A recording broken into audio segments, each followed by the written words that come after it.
Okay, this is what I've been doing for the last, well, the first half of my day. This is Gizmo's cage, and I have Krakken's humidifier set up.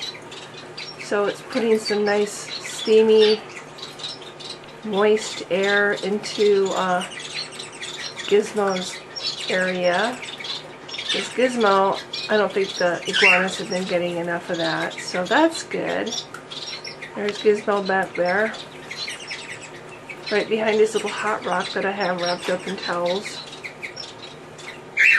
I think he likes it. Actually, I think Gizmo's a she. You know, the older I get, the more I get weird. Gizmo's a she, Rocky's a she, Krakken is a boy. Digger, which is what I've named the Tego, is a boy, and I'm imagining that the bearded dragon is a boy.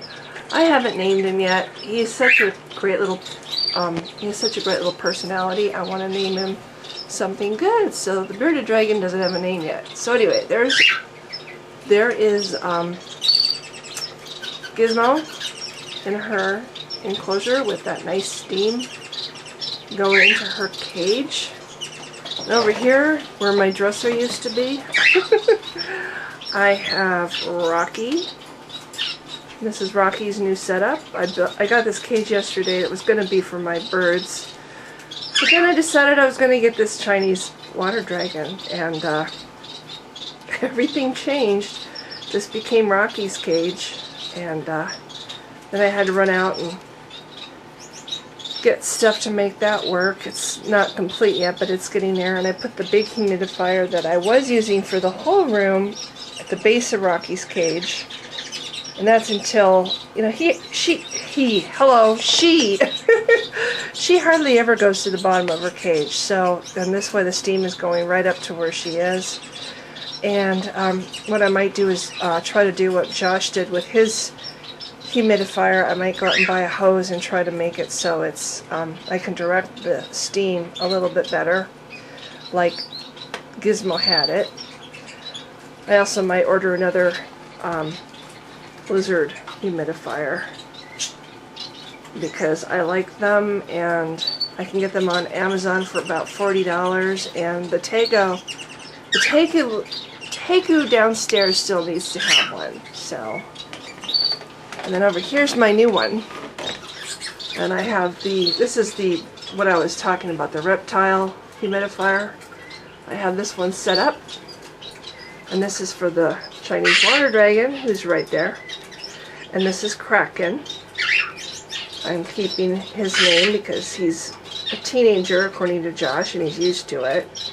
He's finally feeling a little bit better. I got a ceramic heater and a bunch more plants, so now he can be where the lights are. He wanted to be at the bottom of the cage because that's where the water was, so I got a second water dish, and that's this right here underneath this plant, this fake plant. I have a 4-inch deep ceramic casserole dish, and I should say the water is 4 inches deep, the sides, it's 4 inches, okay. And I've got 4, I don't know what it is about me and 4 today, I have 4 little goldfish feeder fish in there. For him, should he decide he's hungry later, he has something to hunt. And so, I think it's kind of cool how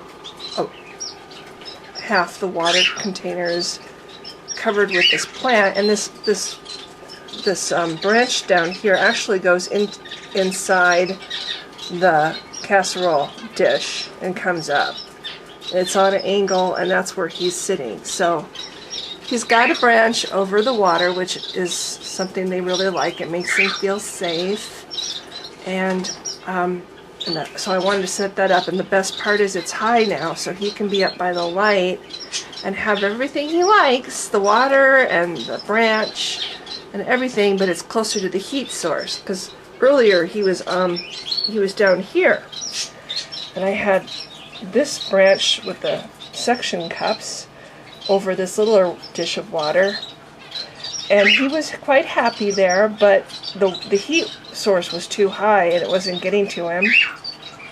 I also have another light that I put in here and wrapped it with towels. This is just a night light, but it puts out a lot of heat. It's a basking light for, you know, a nighttime basking light. So I'm hoping that gets a little more heat down into the second half, or the lower half of this enclosure. Basically, this is a half homemade enclosure. It's a regular critter tank. I think this was a 30-gallon critter tank, and then I just, with my incredibly amazing carpentry skills, put together this. This is actually a door to a bird cage. Put together this enclosure, but it works really well. I've had 2 iguanas in there, and it works really well. And now Krakken's in here. It's not as big as what he's used to.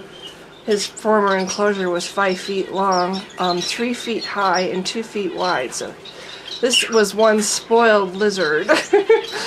But I think he'll be okay. And he's really sweet. I held him earlier, and he's just really, really nice temperament on him. So that's Krakken's new enclosure. I'm just coming back to Rocky because Rocky just... Ooh, Rocky moved to a different location in her cage. Yeah, she's a good girl. She's the one that scratches the hell out of my hands, though. So anyway, that's my setup for my 3 lizards upstairs. I have to get another humidifier for the Colombian Tago downstairs, and then I'll be set to go.